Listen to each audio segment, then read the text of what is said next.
میرے پورے مسلمانوں سے اپیل یہ ہے کہ ہم تمام کو ایک پالیسی اور ایک اصول بنانا چاہیے کہ ہمارے مسجدوں میں جو 65 سال کے اوپر ضعیف ہیں ان کو ہم روکے کم سے کم 1 جون کے پورے مہینے ختم ہونے تک، کیونکہ ان کے جسم میں امیونٹی کم ہو جاتی ہے، مختلف خدا نخواستہ اگر ان کو ڈائبٹک ہے، بیماریاں ہیں، تو باڈی میں وائرس سے مقابلہ کرنے کی طاقت کم ہو جاتی ہے۔ تو میں یہ اپیل کر رہا ہوں کہ 8 جون کو انشاءاللہ تو کھل جائیں گے، مگر کم سے کم جون کے ختم ہونے تک ہمارے جو 65 سال کے اوپر جو ضعیف افراد ہیں ان کو ہم سمجھائیں، ان سے ریکویسٹ کریں کہ کم سے کم جون کے ختم ہونے تک آپ تھوڑا مسجد کو مت جائیے، گھر میں نماز پڑھیے۔ جو نوجوان ہیں جو ذرا مسجدوں کو کم جاتے، اب وہ جا کر مسجد کو آباد رکھے۔ تیسرے یہ کہ مساجد میں اگر کارپیٹ ہے اور اس کارپیٹ کو نکال سکتے آپ تو فوراً نکال کر پتھر کے اوپر نماز پڑھنا چاہیے، کیونکہ کارپیٹ میں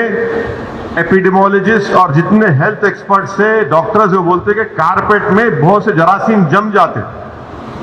اور اس سے ہو سکتا ہے کہ خدا نخواستہ کسی کو وائرس لگ سکتا۔ تو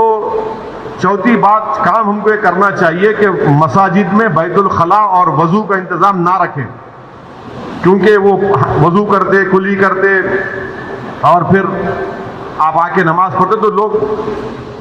گھر سے ہی اپنے وضو کر آئے۔ تو کیا مفتیہ اکرام یہ فیصلہ دے سکتے پورے ملک میں کہ بھائی جب 8 تاریخ سے مساجد کھولے جائیں گے تو سوشل ڈسٹینسنگ کو برقرار رکھتے ہوئے ہم سب بندی کریں نماز کی؟ یہ ہمارے مفتیوں کو سوچنا پڑے گا کہ کتنا یہ کر سکتے کیا، کیونکہ مختلف ممالک میں ہو رہا ہے۔ تو میں تو گزارش کروں گا ہمارے علماؤں سے کہ وہ بھی اس کا فیصلہ کر لیں، مگر دوسرے جو 4 چیزیں میں کہا ہوں اس پر یقیناً غور کریے آپ۔ میں کسی سے نہیں کہہ رہا ہوں کہ مسجد کو مت جائیے،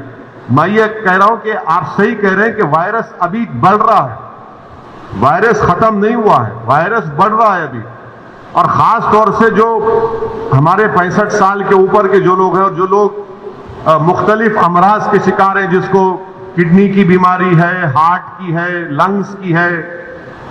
ڈائبٹک ہیں، ان کو تو اور احتیاط کرنے کی ضرورت ہے،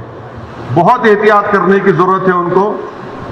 کیونکہ ان کی جان کو بچانے کا ہے۔ یقیناً ہم کو ایک روحانی اور قلبی سکون ملتا ہے جب ہم اللہ کے گھر میں جا کر سر و سجود ہوتے ہیں، مگر اسلام کی اہم تعلیمات بھی ہے کہ جان بچائیے، اور اگر خدا نہ خواستہ کسی کو یہ وائرس ہوتا ہے تو پھر ان کے گھر والوں کو ان سے جو ملاقات کیے،